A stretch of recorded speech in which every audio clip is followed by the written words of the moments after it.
So, where are we headed? A perplexed Adam inquires from the back seat of an outdated, maroon-colored lemon of a car. The day has been full of surprises. Most recently, two mysterious renegades rescued him, only to quickly drug him into a sleep afterward. Then, when he came to for any reasonable amount of time, he was no longer in the gunner's chamber of a reconfigurable tank, but in a car, he wagered, after much pondering. Waiting out his position, still very drowsy, he stayed there for more than several additional hours before hearing voices. Old-fashioned by a number of decades, the car could easily be called an antique, but, besides the occasional backfire, the engine purrs like new, and Adam wouldn't be able to tell the difference if he was still blindfolded. He has now decided that he has been sitting in the junker too long, waiting to reach an untold destination, and foul play seeps into his skin like venom. Concluding he has nothing to lose, he has chosen to let his erratic caretakers know he's conscious. "Wow, look who finally decided to speak up. Couldn't tell if you were still out, kid." A young man, not much younger than Adam himself, around 18, says playfully from the jalopi's front passenger's side. Clad in a navy tank top with matching armbands, his blue-highlighted black hair covered partially by large techno-goggles with red lenses, a current fad, lends the teen a mischievous, ultra-modern look. His voice carries an accent similar to some sort of techno-surfer, light-hearted, laid-back, but refined. "You drugged me, creep," Adam stammers, pushing his drooping, spaghetti-strand brown bangs out of his eyes.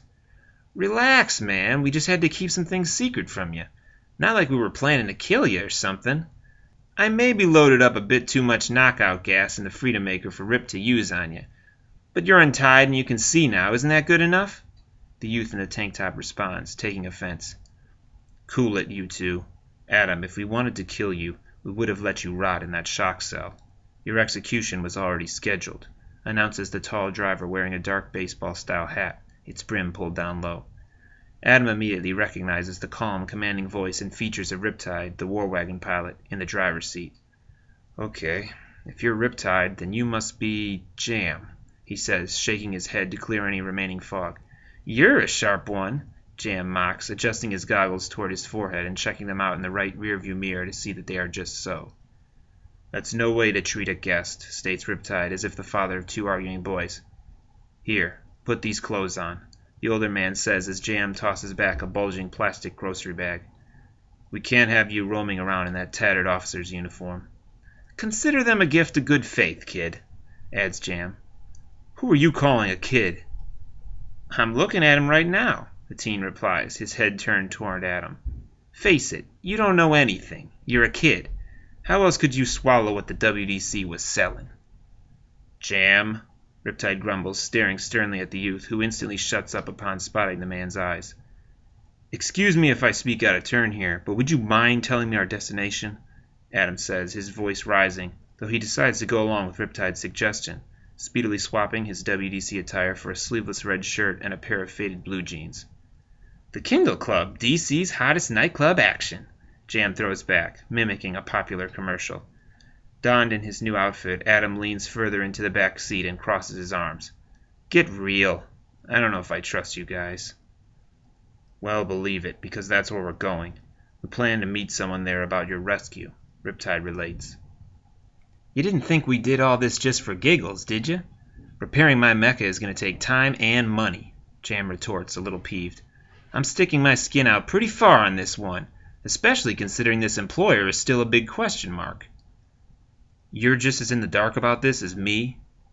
"'Bout the extent of it," replies the trendy youth, turning around in his seat and flashing Adam a look that says, "I can't believe we're doing this." Adam slaps his forehead with his right hand. "That's just great.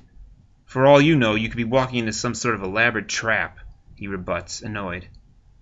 "Easy, soldier boy. It's worth the information," Riptide says solemnly. "Trust me, it's no trap." "Wait, you never said anything about information. What information?" "Listen, kid, I'll tell you again, really slow this time so you can catch my drift. We don't go busting into a corrupt military prison, spring a soldier accused of murder, waste our only EMP weapon, and trash a legendary top-ranked train for free. It comes at a price, my friend, and Riptide here tells me the price is right. Now, would you sit back and take a chill pill? We're pulling up to the place," Jam tells Adam. The sight before them is a busy street with a strip of shops all along it, apparently somewhere on the outskirts of the city.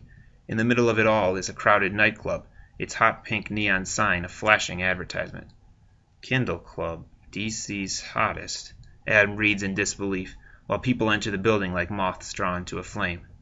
So, what kind of VIP would meet you guys here?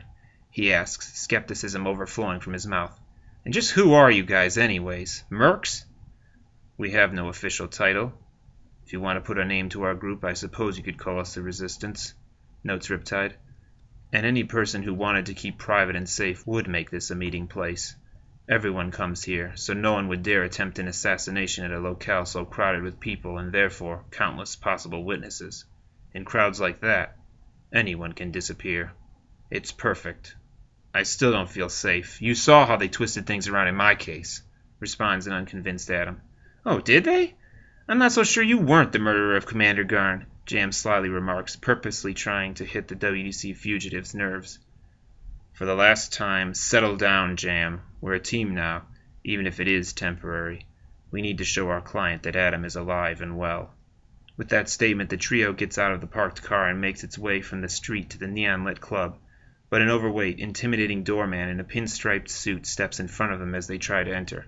The bar's off limits to underage guests, he grumbles, glaring at Jam. By 9:30, all guests under 21 need to leave the premises or they will be escorted out. Did it ever occur to you that some of us don't need to get wasted to have a good time, Chubbs? Jam retorts, feeling patronized.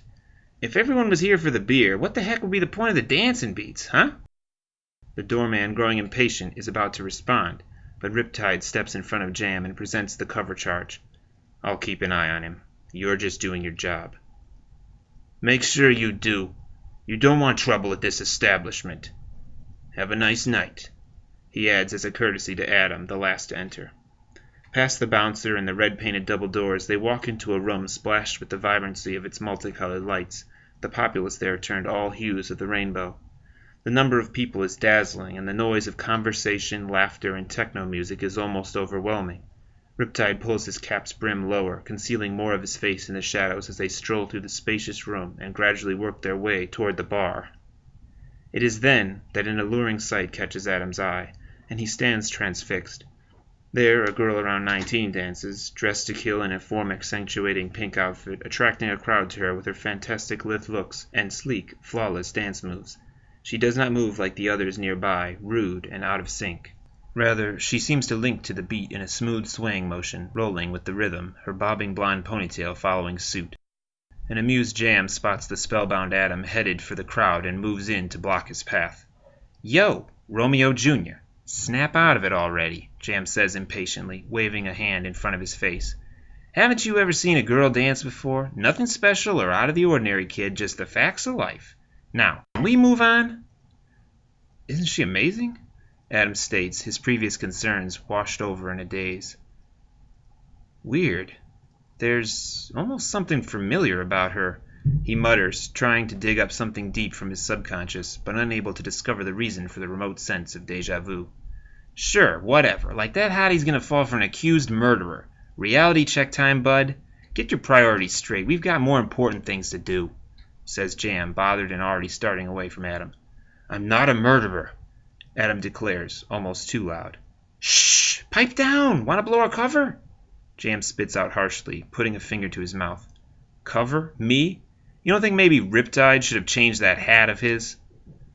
Rip has his reasons for wearing it, and you don't need to know about any of that. So just shut up, kid.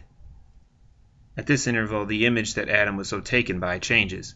A hulk of a man comes out of nowhere, inconsiderately shoving people in the crowd this way and that. Having scattered her growing audience, he now interrupts the charismatic clubber's routine. Mind if I have this dance, doll? The swarthy giant says, grabbing her arm and gruffly pulling her toward him. With a graceful twist, she effortlessly breaks out of the hold and delivers a polite no thank you. The man, however, is quite aggressive, obviously part of a biker gang due to his leather attire, hanging chains, and sunshades. His friends, also apparently lowlifes, are hanging by the sidelines, guffawing at their leader's failed pass. Shut your traps! The man snarls, turning to face his cohorts. Breaking into a short dash, he catches up to the girl, who had calmly left the scene. Baby, no one talks to the king of the Kindle Club like that, the Hulk notes, loud enough for half the shuddering crowd to hear, as he grabs her arm more fiercely than the first time. "How about we just kiss and make up?" he suggests, and proceeds to make loud, obnoxious lip gesticulations toward her face. Without a word, she brings her other arm into play and catches the man's nose in a fluid, backhanded fist. The Hulk lets go of her in a hurry, grabbing his nose with his enormous mitts. Adam begins laughing at this sudden reversal, but his expression alters when the man calls for assistance.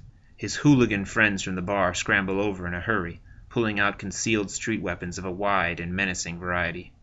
"Oh no. Come on, Jam, we've got to help her," Adam announces, sprinting away from the young resistance member, who is left muttering distinct protest toward the rash idea.